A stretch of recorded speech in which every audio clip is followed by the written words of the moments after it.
Salut tout le monde, j'espère que vous allez bien. Alors aujourd'hui une nouvelle vidéo, je vais vous présenter ma compo Torah. Alors c'est une compo que j'utilise beaucoup pour farmer solo, donc, pour faire mes missions V-Buck ou pour farmer les déculèges, etc. Quand je suis tout seul, voilà, j'utilise cette compo pour farmer quand même à assez haut niveau et soloter les missions. Donc je vais vous montrer un petit peu ce que ça donne en termes de dégâts. Donc là j'en suis dans une mission Comporter la tempête. Donc un atlas en 116, donc vous allez voir un peu ce que ça donne. Je vais lancer la mission et je vais vous montrer un petit peu comment je fais ça. Donc on lance la mission. Bon, j'ai fait exprès de pas upgrader tout full. Et on va laisser la base un petit peu se débrouiller toute seule. Nous on va se mettre juste ici. Voilà, on va surveiller un petit peu ce qui se passe. On va prendre le snipe et on va se permettre de dégommer tout ce qui va être casse-pied, donc les fracasseurs, etc. Mais là vous voyez, voilà un petit peu les dégâts que ça fait. Ouais, je me fais toucher d'où là? Ok, de là. Donc voilà, vous voyez la base en fait elle se défend toute seule. Voilà, bon j'aurais dû juste mettre un petit truc pour défendre là, mais voilà. Voilà, là c'est du 116 et comme vous voyez, regardez, juste des pieds de sol, la base qui défend.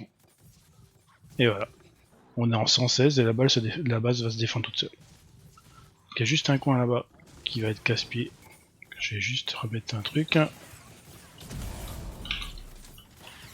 Voilà. Et voilà un petit peu les dégâts que ça fait. Donc les mobs se font... tout ce qui va être mob va se faire one shot par la base. Voilà, regardez les mobs là qui viennent. Donc il y a la base qui accentue les pièges. Voilà. Du 116, ça c'est one shot. C'est juste... Là, ceux qui sont au-dessus, c'est juste casse-pied parce que c'est mal construit au-dessus. J'aurais pas dû les laisser passer là, mais voilà. Voilà un petit peu les dégâts que ça fait, une compo Torah. Alors, là en 116, évidemment, je mets quelques pièges. Ce serait mission morne ou moins pour les missions V-Buck, je mets même pas de pièges. Rien que le fait de mettre des sols et d'avoir la base suffit à tuer tous les mobs. Donc après, bah, vous pouvez la farm. Vous laissez la base se défendre toute seule et vous pouvez aller farm. Voilà, voilà en termes de dégâts ce que ça donne. Je vais vous montrer un petit peu maintenant comment j'ai monté cette compo. Alors en termes de compo, voilà quand même monté. Donc Torah, sol électrifié, donc les ennemis qui se trouvent sur les structures affectées par la base subissent 38,1 points de dégâts d'énergie toutes les 5 secondes. Donc voilà pourquoi elle est si forte. J'ai mis en atout piège surchargé, qui augmente les dégâts des pièges affectés par la base de 8,5%.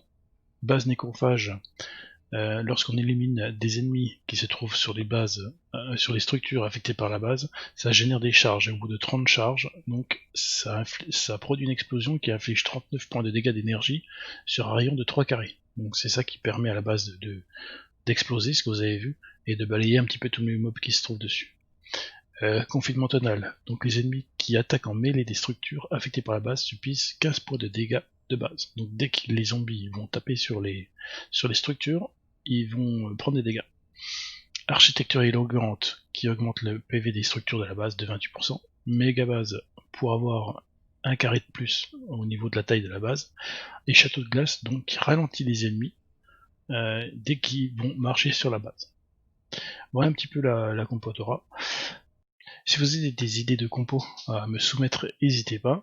Si vous avez aussi des questions ou si vous voulez que je vous fasse une compo à partir d'un commandant que vous aimeriez bien, voilà, n'hésitez pas à demander en commentaire, j'essaierai de regarder avec vous comment faire des compos, parce que je sais que tout le monde n'a pas tous les héros comme moi, donc n'hésitez pas à poser des questions.